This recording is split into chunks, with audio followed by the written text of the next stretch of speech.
All right, this is the City of Reno Planning Commission meeting dated Wednesday, December 17th, 2025, 6 p.m. First item, Pledge of Allegiance. Mr. Foster, please lead us off.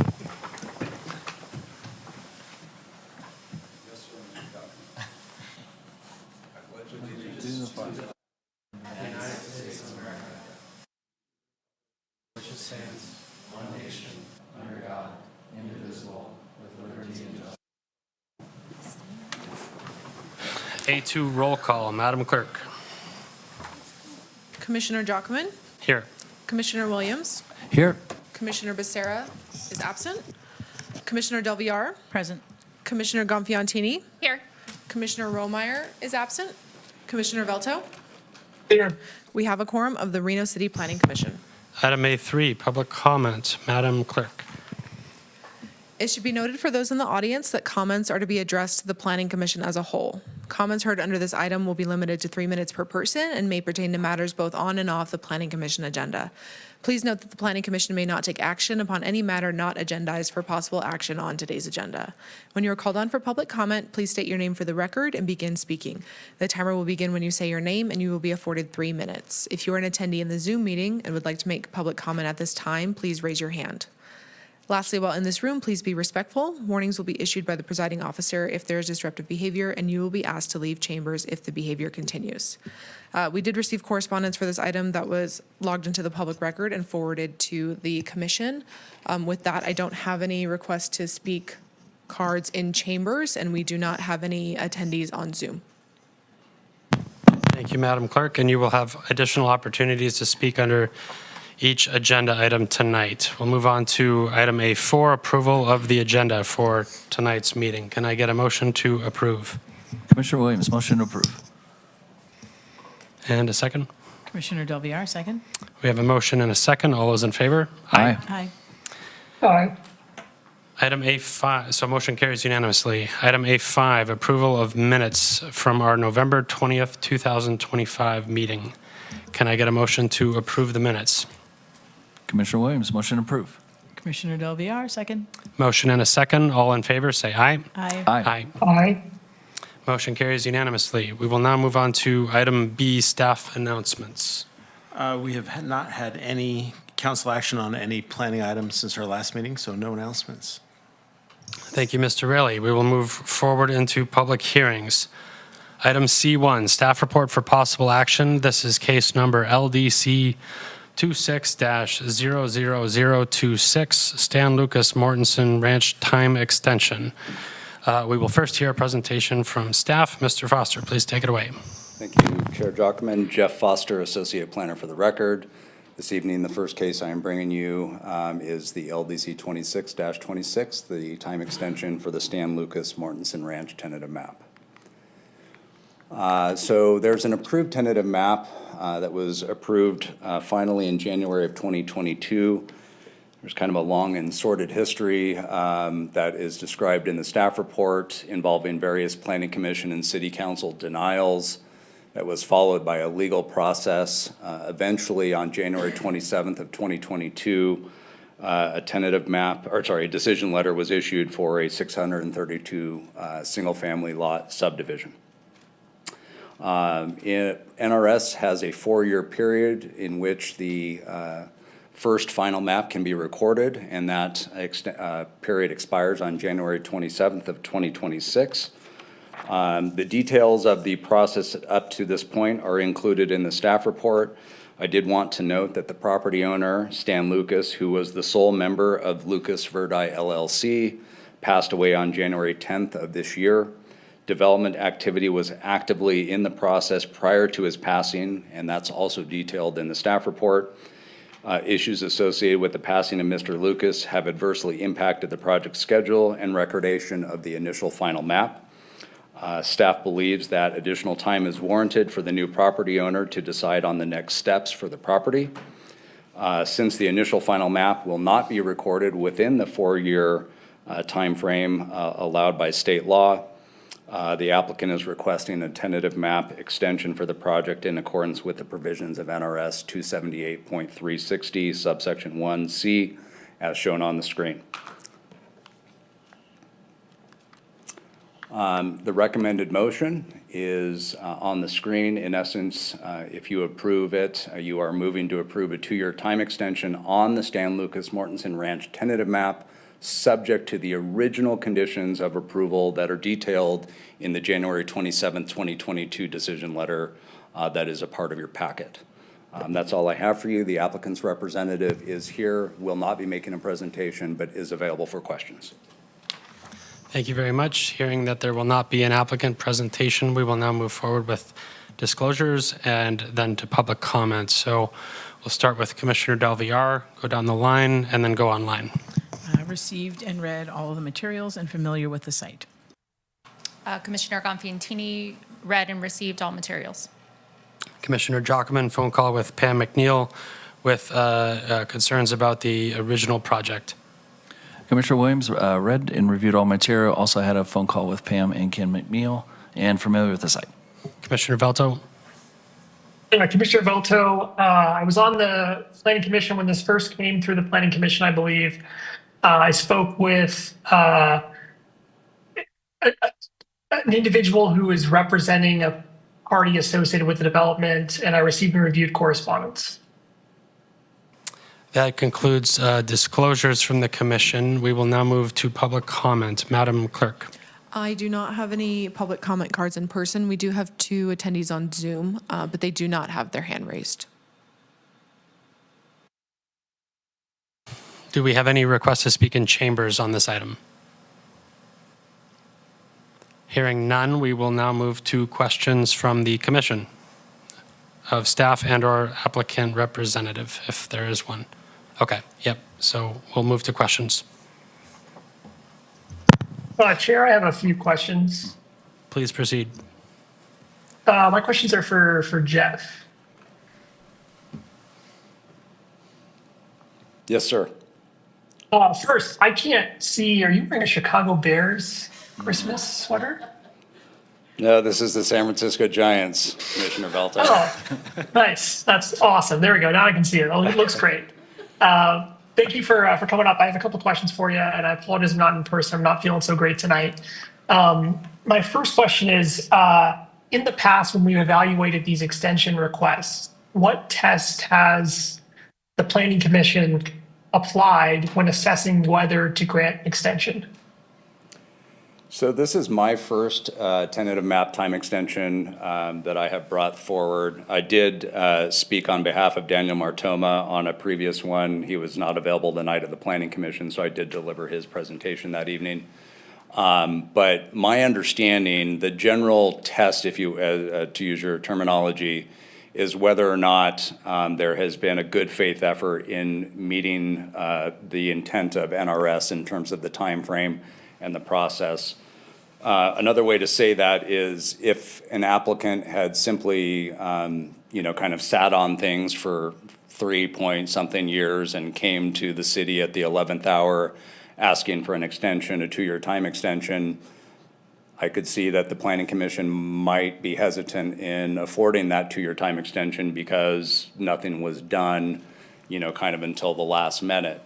However, in this case, as noted in the staff report and as detailed in my presentation, the applicant had made progress, had submitted an initial final map in October of 2024, had submitted other permit applications, and then Mr. Lucas passed away in January of this year, and that kind of threw everything into turmoil, and they've been trying to figure out things since then. So it's that test of whether or not they have been making a good faith effort, and in this case, staff believes that they have.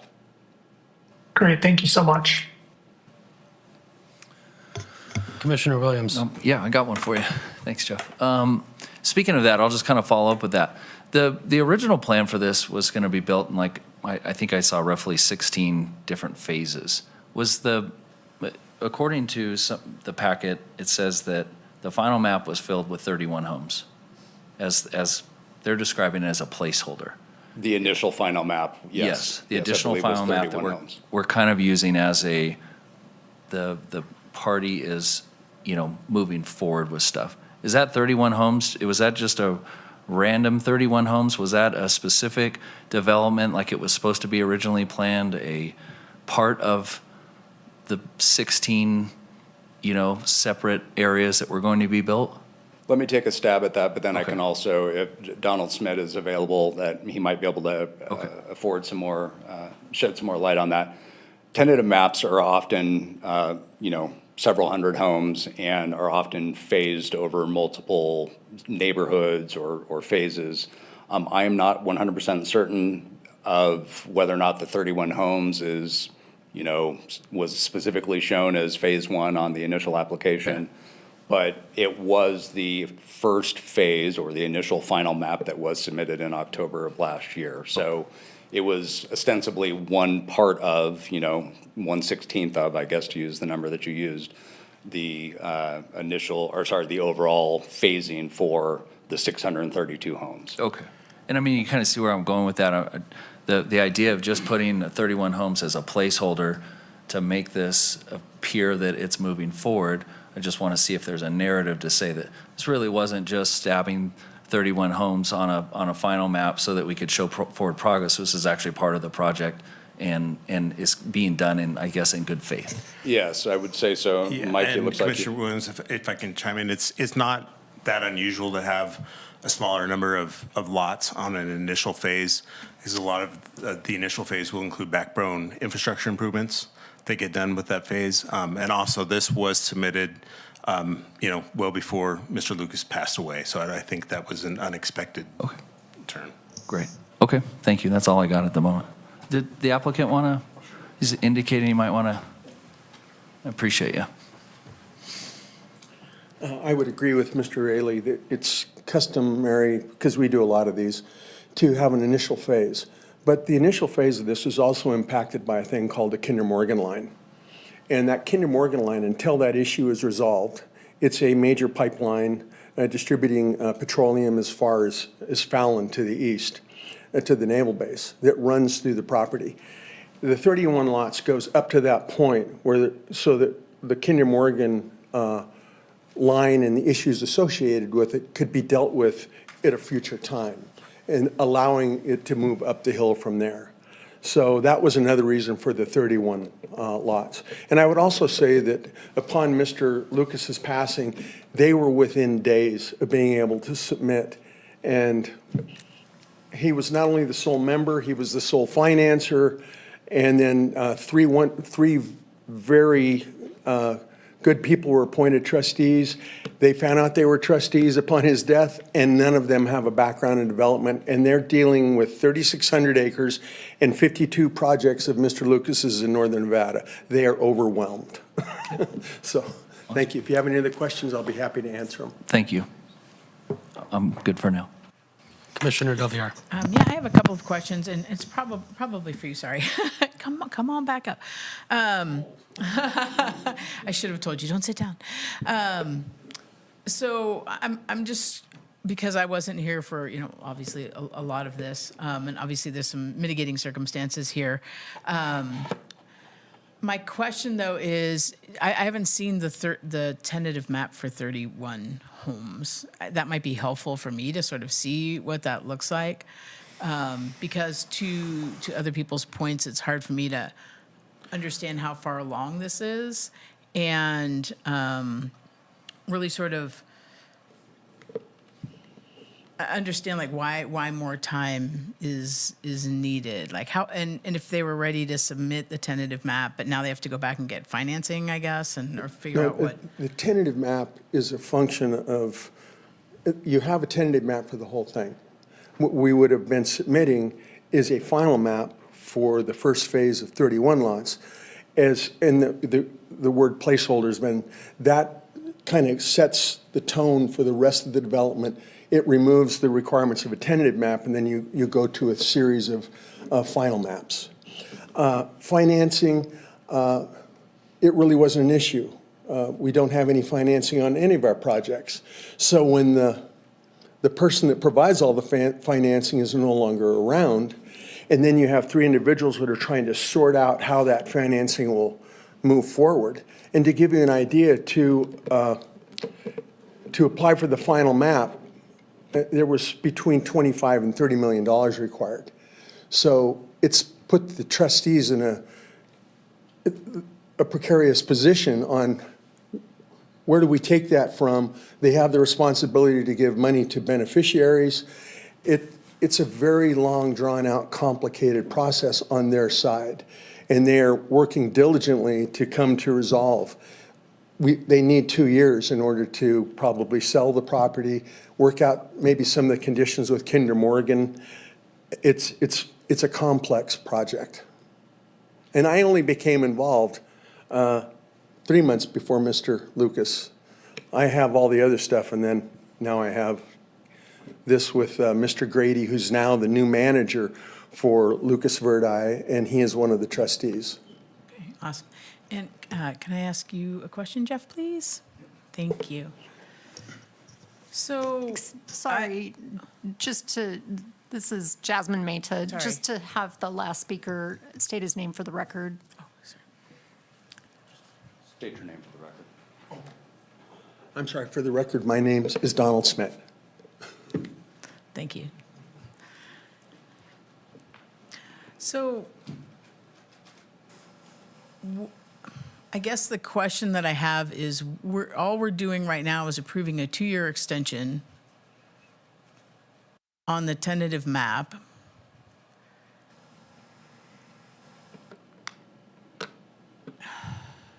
And that gives them time to sell it, the property, but the tentative map would stay. I know the SUP will stay with the property, but the tentative map that's there now with the original conditions could go away. No, the tentative map is also an entitlement that entitles the land to a 632 single-family lot subdivision. Got it. That runs with the land just like the SUP. Okay. The SUPs that were part of the overall entitlement process at that time. The 2-year period would extend the shot clock from January 27th of 2026 to January 27th of 2028 for a final map, an initial final map to be submitted and approved. By whoever. By whoever, whether it's the current owners or Gotcha. someone that they sell it to. But after January 27th of 2028, if that doesn't happen, this project goes away. Got it. Okay. Thank you. Thank you. If I can provide just Yeah. a little further Sure. clarification, tonight is simply a time extension. Sure, We're not understood. looking at the map itself. That decision's been made, Yep. and in this case, through a legal action. We're not altering anything that's already been approved. It's just extending that timeline. Understood. I'm just trying to understand why we should approve the extension if it was this far along, but it sounds like there's just a lot of other things potentially happening, so. Commissioner Jockman, I have a question. I'll direct this at the city attorney's office if that's all right. So we don't see a lot of these that are specific to time extension requests. And we're typically looking at making findings, identifying this and that. I'm going to say this and ask if this is correct.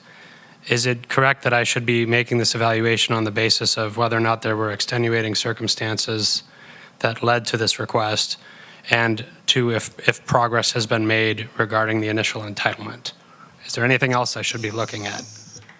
No, I think you're spot on. You know, I think the issue is whether or not there's good cause for the extension. In this case, with the passing of Mr. Lucas, the fact that they have been working diligently to get the application through the process, I think votes in favor of an extension. Okay, thank you. Commissioner Williams. Commissioner Williams, for the record. This project was highly contentious. It ended up in legal proceedings. And so while I understand what Chair Jockman's trying to get across to probably us and everybody else here is what we're trying to look towards, but I feel like this is a very rare opportunity for a very contentious project. Now that we know that the most likely it's going to be sold, to make sure that we are, dotting our I's here. So I guess in what Commissioner Del Villar was saying, this is going to follow the property. Outside, like what other conditions, if somebody else acquires this property, through just a basic city application, like what variances could we see or could the city approve without it coming back to this planning commission? What we are ordered to accept, or the city was ordered to accept, is this plan. Are there any allowable variances if it's sold to a new person that the planning commission wouldn't see? So let me try and answer, and Mike, you may think of something else to say as well, but Commissioner Williams, so I think there's 32 conditions or something like that, all just simply fast forward through the 2-year time extension to the current owners or a subsequent owner. So all of those same conditions apply just as they do to right now.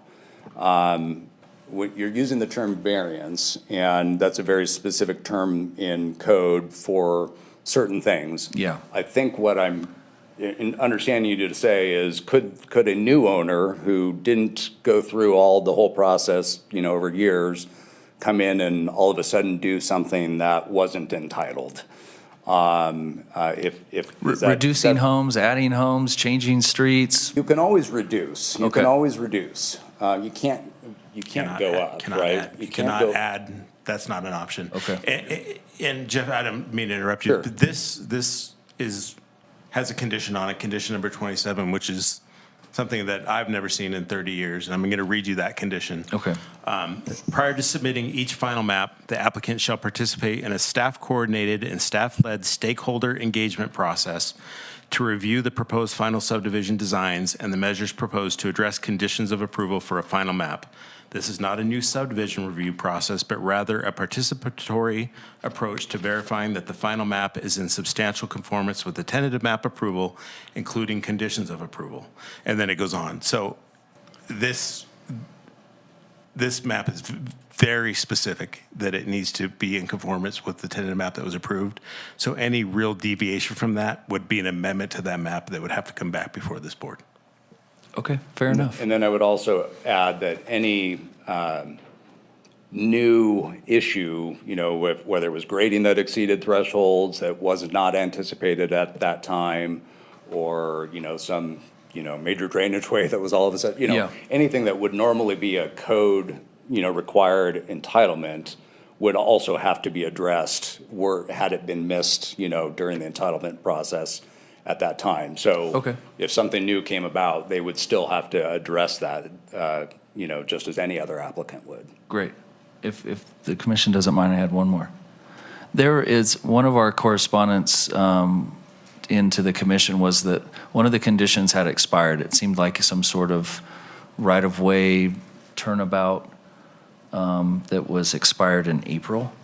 I don't think it was you- a condition. I think it was. Permit? It was an access easement Okay. of some sort. I believe that was the subject of that email. And said, permit, staff report referred to a building permit for a left turn pocket on Highway 40. Oh, okay, What yeah. would we do in that case if that is truly expired? So that just basically, so when the initial final map was submitted in October of 2024, there were other mapping/permit applications that were submitted, one of which is the permit that is referenced there.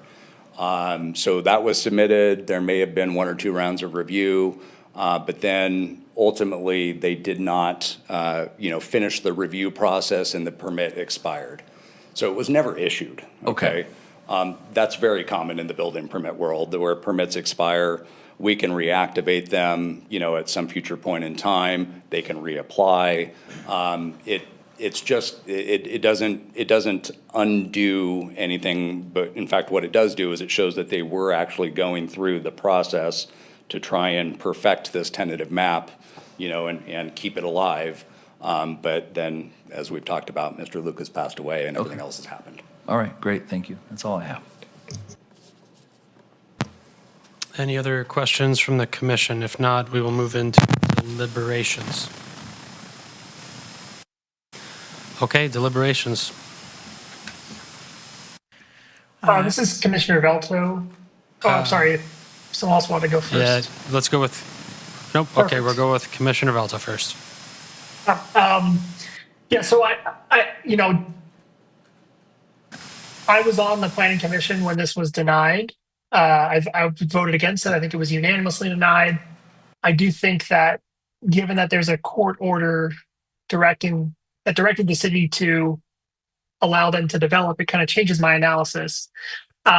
Really, I've seen the planning commission when we evaluate these extensions in the past, really just to look at, is there any reason for giving an extension, and has the developer been acting in good faith to try to complete the project on the timeline? So my focus is solely looking at whether in the record there's evidence of that. And I think I'm satisfied on that question. I understand the concerns raised by Commissioner Williams about generally the project and that someone may be buying this in the future. I know we can't make decisions on extensions in an arbitrary and capricious manner. So, for me, I just keep going back to how have we evaluated these in the past? And in my mind, in my experience on this, it seems like they're very formulaic as long as there's a reason and there's been a good faith effort to comply with the law. So that's where I'm at with this. But happy to hear all of your comments. Commissioner Del Villar. Commissioner Del Villar, I agree, Commissioner Velto. I just wanted, and I appreciate everybody's input. Again, this is my first time sort of going through this particular process and development, and I feel comfortable I can make the findings, and I'm happy to make a motion when everybody's ready. If there are no further deliberations, Commissioner Joachim, I'll just say this is probably the one that feels the most legal as far as the items that we have reviewed since I've joined this body. And I appreciate your thoughts there, Commissioner Velto, with regard to how we should look at this one, given the legal nature of the item before us. So thank you for that. And anything else from the commission? It's up. It's up there. Yep. I can see it. Commissioner Del Villar, I'd like to recommend the motion in the matter of case LDC 26-00026, based upon compliance with NRS 278.360 requirements for presentation of final map or a series of final maps, extensions of time. I move to approve a 2-year time extension on the Stan Lucas Mortensen Ranch tentative map, subject to the original conditions of approval. Commissioner Gonfiantini, I second. We have a motion and a second. All those in favor say aye. Aye. Aye. Aye. Motion carries unanimously. That concludes this item for tonight. We will now move on to item C2. This is a staff report for possible action, case number LDC 26-23, Quilici Ranch Clubhouse. I hope I pronounced that correctly. Quilici. Mr. Foster, please proceed. Planning Commission, Jeff Foster, Associate Planner for the record. The second case I am bringing you tonight, LDC 26-23, the Quilici Ranch Clubhouse. The project is an undeveloped 5.71 acre site that is a portion of a larger 19.89 acre parcel within Quilici Ranch, located on the north side of Quilici Meadow Parkway. The site is undeveloped, if I didn't say that already. Non-residential development adjacent to residentially zoned property requires approval of a minor site plan review. The Mortensen-Garson Overlay District, or MGOD, requires that development on any site with a slope greater than 15% is subject to a major site plan review. The project proposes fills greater than 10 feet in height, which also requires approval of a major site plan review. And finally, the subject site is within the multifamily 14 zoning district, which requires a conditional use permit for a private country club use. As a result, the entire application was elevated to a CUP. As you can see, not only the site, but the entire surrounding area is currently undeveloped. The key issues that staff analyzed are compatibility with future surrounding uses, site design, as well as compliance with the MGOD hillside development standards, grading, and cuts and fills. The zoning district is multifamily 14, and the master plan land use is multifamily neighborhood. There are 7 goals and policies on the screen that are in support of the proposed request or that the proposed request is in compliance with. Turning to compatibility with surrounding land uses, surrounding land uses. The planned land uses around the site include open space, multifamily, and single family. The proposed use and location were identified as a part of the approved tentative map. The proposed use is complementary to the planned residential uses that surround it. The future multifamily village in the immediate area can be designed to include landscape and setback buffers as appropriate. The proposed hours of the clubhouse are from 7 a.m. to 8 p.m. If development of the country club follows construction of those nearby residential uses, staff is including condition number 5 to restrict construction hours. Given all of the above, the proposed use is generally compatible with the planned land uses in the area. Turning to site design, the project has been designed to be compatible from both architectural and landscape perspectives with the overall theming of the Quilisi Ranch development. 2 separate buildings and supporting features and amenities are proposed to be developed in one phase. The first building is an approximately 6,000 square foot clubhouse with a social lounge, multi-purpose room, and homeowners association offices. And the second building is an approximately 6,400 square foot fitness barn with a multi-purpose gym, a venue for special events, and a fitness center. The site design also includes amenities such as lighted outdoor pickleball courts, tennis courts, a natural turf sports field for general use and informal competition, and artificial turf event lawns. The dedicated parking lot takes access from the highest point on Quilisi Meadow Parkway, situating that amenity above the roadway and future multifamily uses. The parking lot includes site lighting that is provided with downlighting fixtures that are oriented to avoid light spillover onto the future adjacent residential uses. Turning to the MGOD Hillside Development Standards, a special use permit for hillside development and cuts and fills that encompassed the proposed amenity site was approved as a part of the overall Santerra Quilisi Ranch entitlements. Since the project, care was taken when the original land plan was prepared to define a location for the clubhouse that had minimal relief. Since the project is in the Mortensen-Garson Overlay District, other submittals are required in place of the application requirements for hillside development in Reno Municipal Code. The applicant did prepare and submit all of the required submittals, and those are in the record. The proposed development area has an average slope in excess of 15% for slightly over 30% of the site. And it should be noted that all areas with slopes in excess of 30% are a result of the grading that was performed to construct Quilisi Meadow Parkway along the southern boundary. Continuing with grading and cuts and fills, the grading design provides a terraced site to help follow the natural topography and minimizes the amount of disturbance required. Care was taken to match the grades along the eastern edge, which will remain open space for the residential development. And this is the most visually sensitive edge and was the focus of the grading design. The deepest cuts are about 16 feet. The maximum fills are about 32 feet. The project has been designed to meet code general grading standards, including preservation of stable steep slopes, fill slopes, location of cut and fill slopes, noxious weed abatement and revegetation, and conditions 6 to 8, which are typically recommended to address enhanced grading techniques, including treatment of slopes, riprap, and noxious weeds when we have projects with grading and cuts and fills that exceed thresholds, as well as hillside development, are included in the recommended conditions of approval.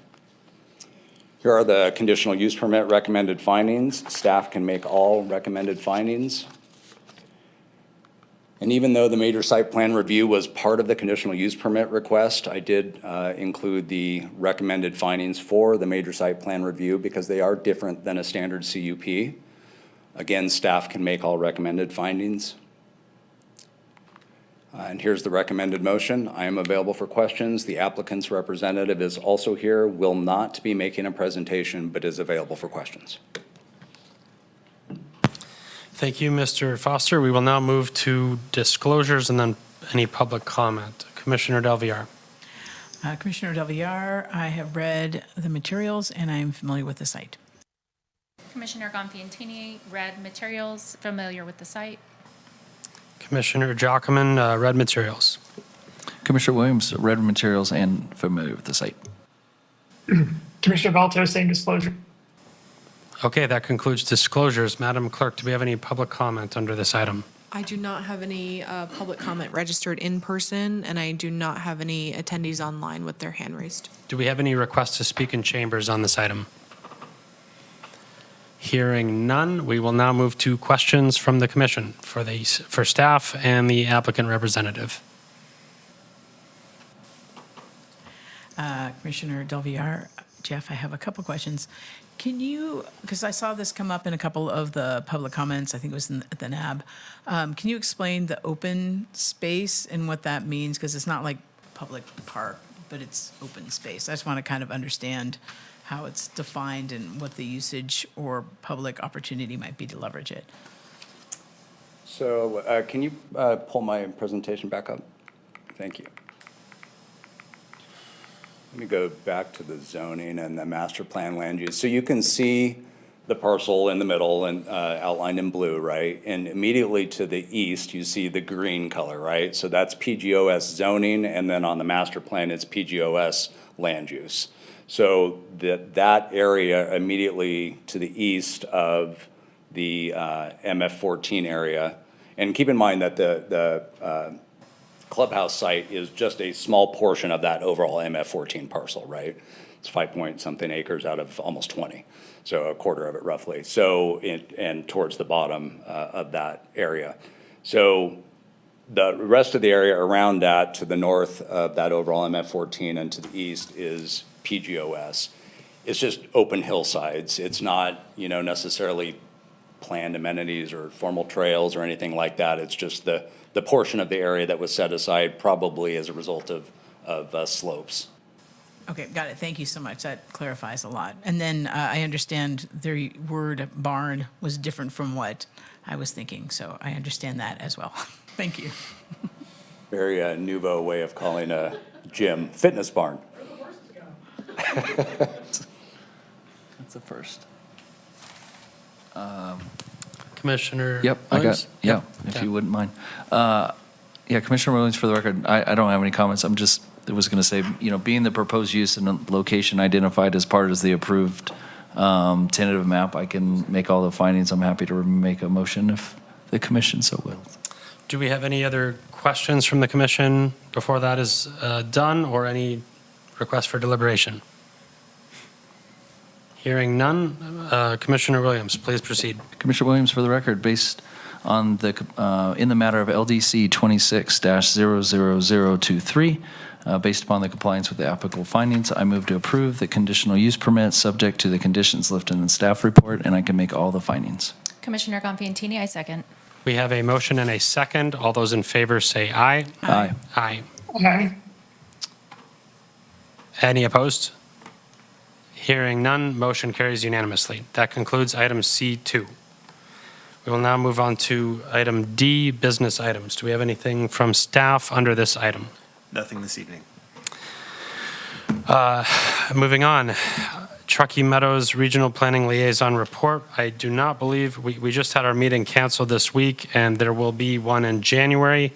I am not yet aware of any of the agenda items under that. Commissioner Valto, are you any more aware of that meeting than I am?